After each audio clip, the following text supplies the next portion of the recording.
ଆମର ବିଞ୍ଝାରପୁର ବ୍ଲକର ଏଇ ଫତେପୁର ପଞ୍ଚାୟତ ନଛିପୁର ଗ୍ରାମରେ ସ୍ୱର୍ଗତ ଭକ୍ତ ନିରଞ୍ଜନ ଦ୍ୱାରା ଏଇ ଯେଉଁ ଜଗନ୍ନାଥଙ୍କର ଦାରୁ ବ୍ରହ୍ମ ଏଠି ସ୍ଥାପନ କରାଯାଇଥିଲେ ଏବଂ ସେ ଏକ ସୁମହାନ କାହାଣୀ ଏବଂ ସୁମହାନ ପରମ୍ପରା।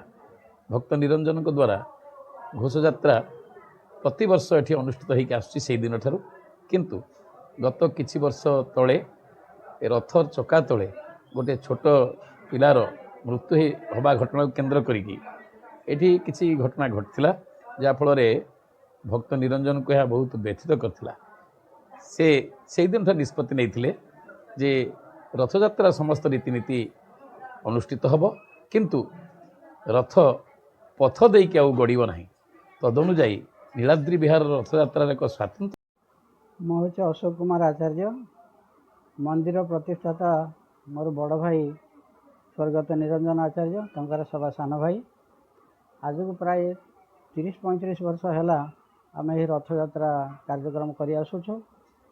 ତେଣୁ ବଡ଼ ଭାଇ ଥିଲାବେଳେ ସିଏ ଠାକୁରଙ୍କର ଛେରା ପହଁରା କରନ୍ତି ଏବଂ ମୁଖ୍ୟ ଦାୟିତ୍ୱ ନିଅନ୍ତି, ଆଉ ମୋର ଦାୟିତ୍ୱ ଥାଏ ଠାକୁରଙ୍କୁ ପହଣ୍ଡି କରିବା ଏବଂ 9 ଦିନ ଯାକ ରଥରେ ପୂଜା କରିବା, ଏ ମୋର ଦାୟିତ୍ୱ ଥିଲା।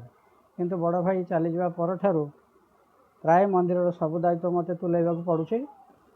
କିନ୍ତୁ ଶାରୀରିକ ଅସୁସ୍ଥତା ମୋର ଯେତେ ହାର୍ଟ ଆଟାକ୍ ହେଲା ତାପରଠାରୁ 2 ବର୍ଷ ମୁଁ ପୂଜା କରିପାରିନଥିଲି। ଠାକୁରଙ୍କ ଇଚ୍ଛାରୁ ଏ ବର୍ଷ ମୁଁ ପୁଣି ପୂର୍ବ ଅବସ୍ଥା ଆଚାର୍ଯ୍ୟ ଥିଲାବେଳେ ହେଇଥିଲେ ଆମେ ସବୁ ବର୍ଷ ସାଙ୍ଗ ହେଇକି ଟିକେ ଛୋଟ ବଡ଼ ବୟସ ଟିକେ ହେବ, ନହେଲେ ଆମେ ସାଙ୍ଗ ହେଇକି ସବୁ ପାଠ ପଢ଼ୁଥିଲୁ, କଲେଜରେ ପାଠ ପଢ଼ୁଥିଲୁ, ଆମେ ବି ଶିକ୍ଷକତା କରୁଥିଲୁ।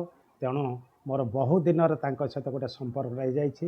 ଯେଉଁ ପବିତ୍ର ସମ୍ପର୍କକୁ କେନ୍ଦ୍ର କରି ମୁଁ ପ୍ରତିବର୍ଷ ଏଇ ଯେଉଁ ରଥଯାତ୍ରା ସମୟରେ ମୁଁ କ'ଣ କରେ, ନଛିପୁରର ନୀଳାଦ୍ରି ବିହାରୀ ଜଗନ୍ନାଥ ମନ୍ଦିରକୁ ଆସିକି ମୋର ଠାକୁରଙ୍କ ସ୍ତୁତି ଫୁତି ଭଜନ ଟିକେ ପାଠ କରି ମୁଁ ସେଥିରେ ଅଫୁରନ୍ତ ଆନନ୍ଦ ଲାଭ କରେ, ଯେଉଁଟାକି ସେଇ ଜଗତର ନାଥ ଜଗନ୍ନାଥ ଏଇଭଳି ମୋତେ ଶକ୍ତି, ସାହସ, ଧୈର୍ଯ୍ୟ, ପ୍ରେରଣା, ଉନ୍ଦୀପନା, ଉତ୍ସାହ ପ୍ରଦାନ କରିଥାନ୍ତି। ମୁଁ ଆସୁଥାନ୍ତି, ମୋର ବି ବୟସ ହେଇଗଲା, ମୁଁ ଜଣେ ଗତା